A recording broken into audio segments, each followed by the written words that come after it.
when he goes to a white, particularly predominantly white college, that he gets a white girl served up to his college dorm. I think that's part of the package of going to a white school as a black athlete. Start. Will older white man from that generation take kindly to seeing a Negro with his lily white woman on his side? Have we evolved in America yet to where that doesn't matter?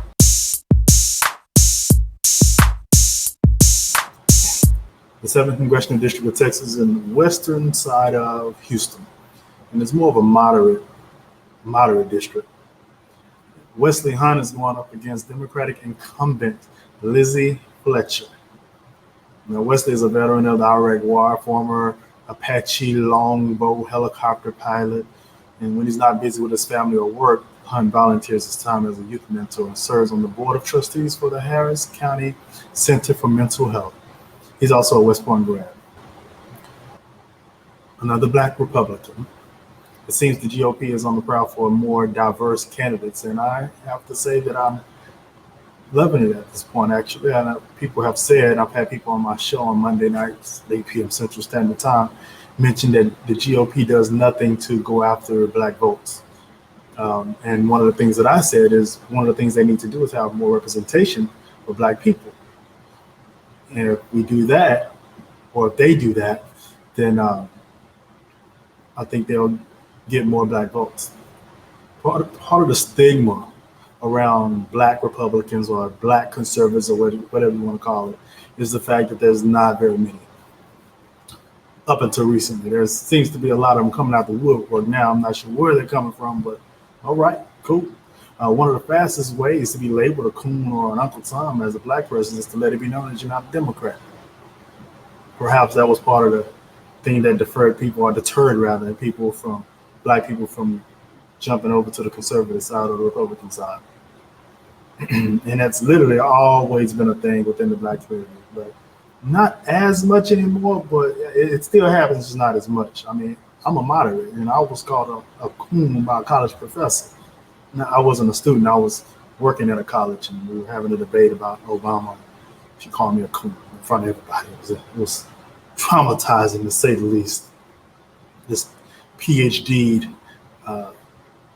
professor couldn't use her words, couldn't find better words to use other than calling me a coon. I'm glad we're evolving, even a little bit at a time. Wesley Hunt is married to a white woman. Why am I saying that? Why am I bringing it up? Why does it matter that he's married to a white woman? I mention it for a reason. Black women tend to vote at a higher rate than many other voting blocks. And there's some, believe it or not, black women that have perhaps been outspoken about the black man's exodus from the black family unit and their flight, if you will, to what they deem as a more exotic, or let's just say a white woman, particularly once they reach a level of success. We all know it's true. Matter of fact, I'm prone to believe that when a black guy is a star in college in football and basketball, that when he goes to a white, particularly predominantly white college, that he gets a white girl served up to his college dorm. I think that's part of the package of going to a white school as a black athlete, star athlete. But you're a white girl served to your room. Typically the only black guy in the circles, and you kind of get what you want and get you. Okay. But just look at the NFL, the NBA, boxers. Check out who's on their own. Look at the rookies, perhaps, from college, and then once they get drafted, when there's a glimmer of wealth in their future, of success, the first thing they do is go get them an exotica, a white girl. I think we all know it's true. It's the truth.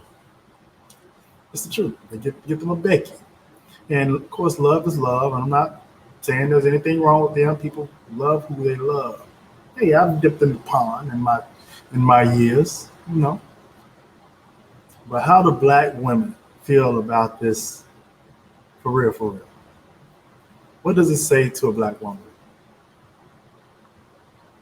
that a black man, once he reaches a level of success, goes to the other side of the aisle, for lack of a better term?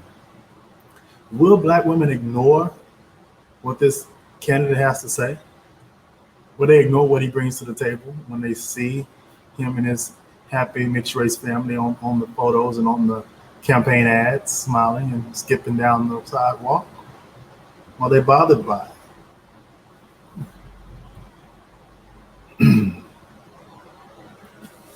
But let's look at it on the other side of the coin.